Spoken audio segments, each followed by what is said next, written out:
All right, hello once again. This is Jeff Scott of Rankin Technical College, and I've been going through a series of presentations. This will be the second that will probably constitute most, if not all, of the first week of the Rankin Technical College Application and Web Development AWD1111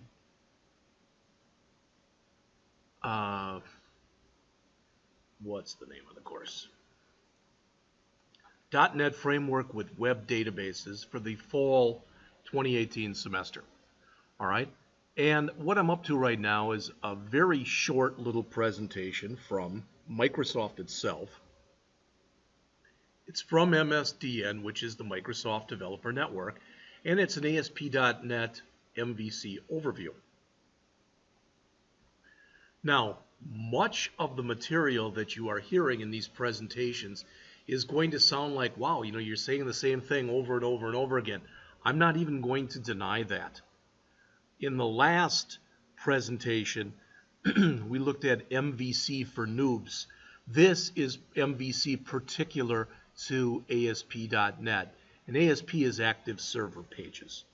All right, as it says here, MVC is an architectural pattern that separates an app into three main components: the model, the view, and the controller. We've already talked about this.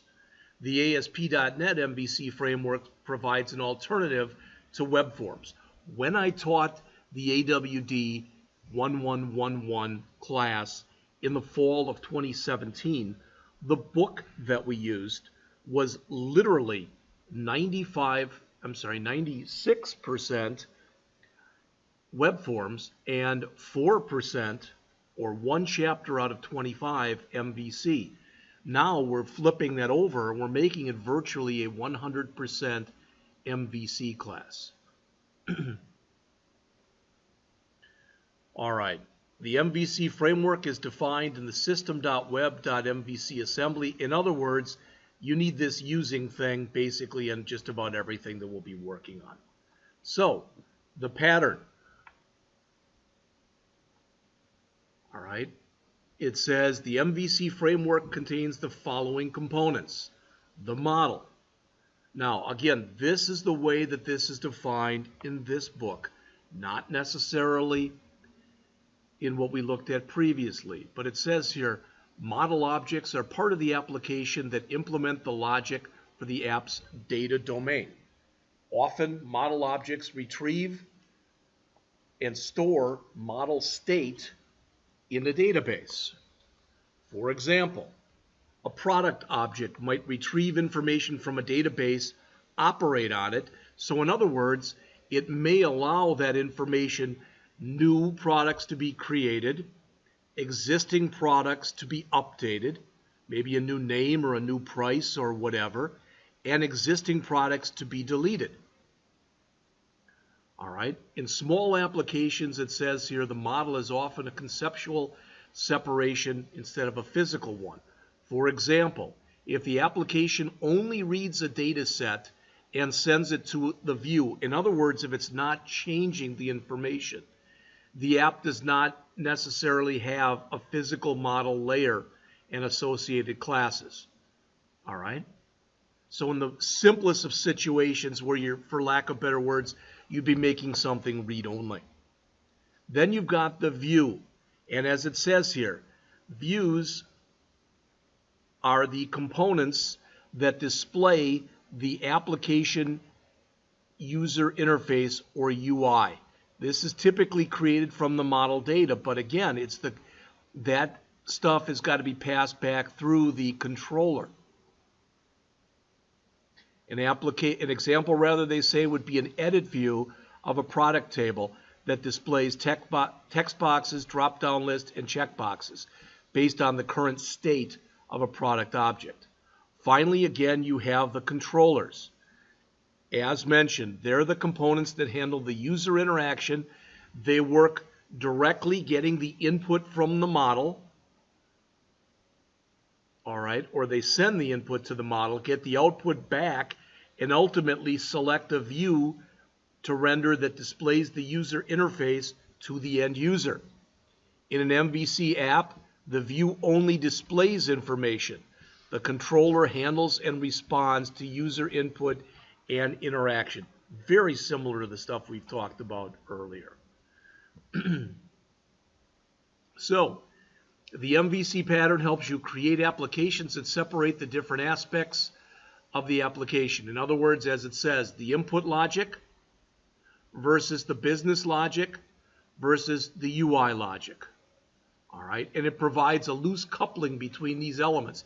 What that means with a loose coupling is none are tied to the other. So if you have to change one, it doesn't necessarily mean you'll have to make any changes to the other. And in a nutshell, that's pretty much what you're looking for in this type of situation. Also, loose coupling is mentioned here, promotes parallel development. In other words, one developer or one team of developers can be working on the views while a second team developer or team of developers can be working on the controller logic, while a third team or developer can be focusing on the business logic. Another thing that's built in, if you want to take advantage of it into MVC, is the ability to have tests, basically set up unit tests.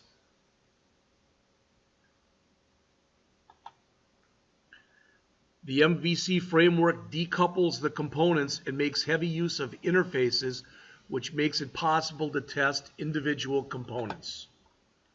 All right. When should you create an MVC application?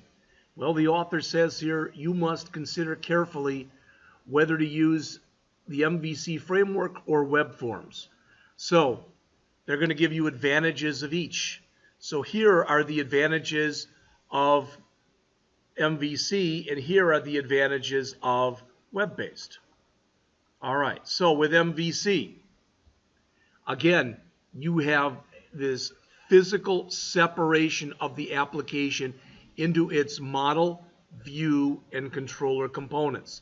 As mentioned there, this typically will make it easier to manage complexity. Secondly, it does not use view state, which is used extensively in web forms-based applications. All right. Third, it uses a front controller pattern that processes web application requests through a single controller. Fourth, it provides better support for what we just mentioned, TDD or test-driven development. Finally, it works well for web applications supported by large teams. Part of it is because of what we mentioned before, that you can have different groups of people working on different things at the same time.